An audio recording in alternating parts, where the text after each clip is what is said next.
Johannesburg, city of energy and opportunity, is awakening to a bright new tomorrow.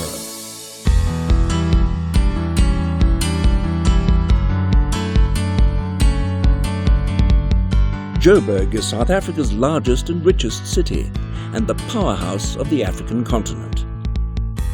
It contributes almost half the GDP of Gauteng province and is recognized as the most developed city in Africa. It has a population of close on 4 million and is a melting pot of cultures, customs and traditions. It's a city that's changing beneath our feet, ready for innovation and on high alert to the future.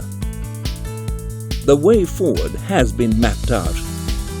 The Growth and Development Strategy of 2011 included a public consultation process that was vast in its scope and clear in its outcomes. It showed what citizens want and what leaders can achieve. But Johannesburg has a unique challenge to overcome. The social engineering of apartheid-era town planners created featureless townships for black people on the outskirts of cities and towns. These were largely devoid of quality amenities and far from the economic activity of the city itself. People would have to get up long before sunrise to begin the arduous journey to work. For many years, this artificially entrenched daily migration stifled the city and the majority of its people. Great progress has been made since these pictures were taken, of course, but the legacy of segregation continues to impede the natural flow of people and economic activity from one place to another. Determined to free its citizens from social and geographic inequality, the city has implemented a powerful new strategy and called it the Corridors of Freedom. The Corridors of Freedom program is overturning historic spatial imbalances. At last, development is going to where the people are.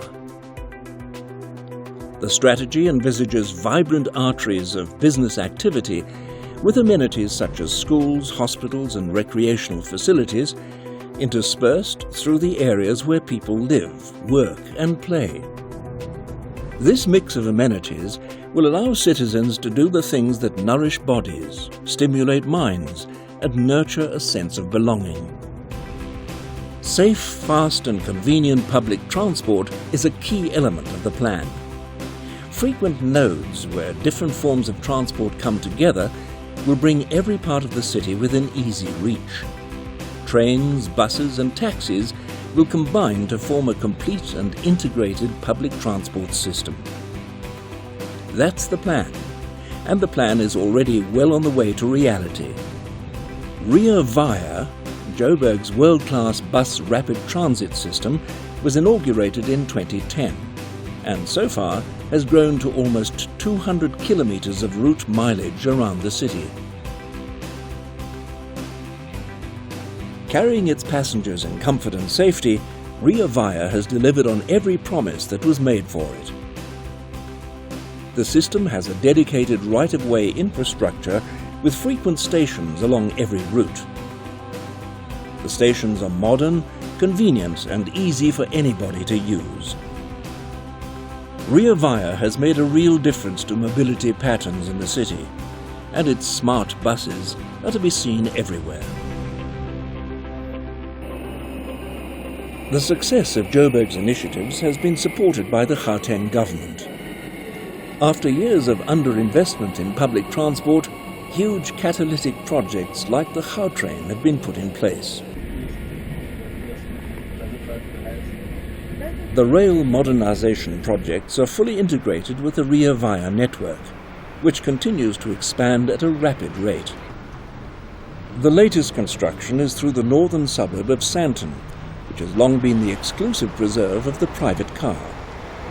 Sandton has recently been connected to the railway, and now Ria Vaya is gearing up to play its part in relieving the congestion.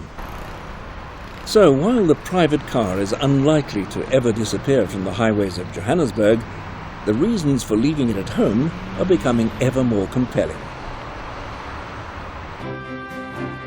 The creation of well-designed public spaces is another element of the Corridors of Freedom program.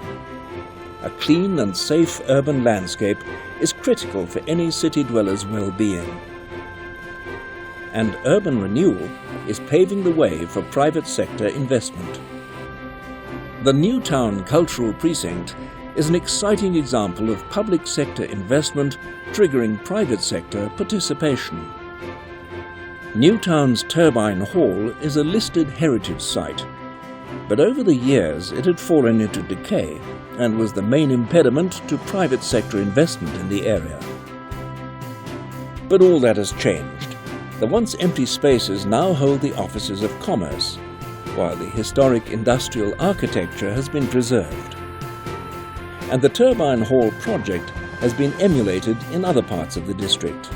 Newtown, once the epitome of inner-city decay, is now a thriving centre of business, art and education.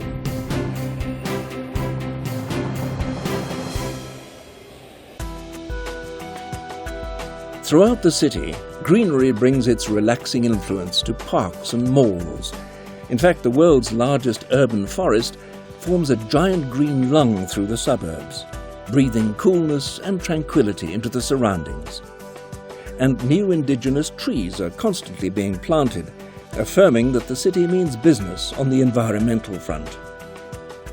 In a cameo of how life in a great and ambitious city is beginning to be lived, solar panels produce their silent energy, while clear flowing water and indigenous wetland plantings create a haven for wildlife. And in attending to the issues which affect the environment, the noxious methane gas that permeates the rubbish and landfill sites is captured and burnt off. This latent energy will eventually provide electricity for thousands of households. Another initiative changing the lives of citizens is Josie at Work, a program using local people to see to the day-to-day maintenance of municipal infrastructure, such as fixing potholes. Thousands of previously unemployed people have found work in this way. The digital age has not passed Johannesburg by, and the transformation into a smart city is well in hand. Today, access to information is becoming a right, not a privilege, and bridging the digital divide is proceeding apace. More and more, computers control the operation of public systems. From integrated fare collection to the sophisticated surveillance systems in the fight against crime, the city is moving to the efficiency and convenience of an electronic network. Underpinning every project and every allocation of resources is the prime mover of economic growth. Growth is the springboard to everything else, and maintaining it is crucial. The issuing of the Green Bond in June 2014 was 150% oversubscribed, demonstrating investor confidence in Joburg's commitment to the environment and a low carbon footprint. For the massive capital projects on the table to progress, for people's lives to be improved in the way we would wish, there must be investment. And there's no reason why it should not come. The city shows good fiscal management and is committed to finding new and better funding mechanisms. Joburg began life as a patch of felt sitting quietly on a gold mine. The flood of humanity that rushed in to strike it rich came from every colour and creed. Those early diggings were the crucible of the city's diversity today. Since those rough and ready days, the city's urban landscape has changed as much as its politics have. But one thing hasn't changed. Johannesburg is the economic giant of Africa.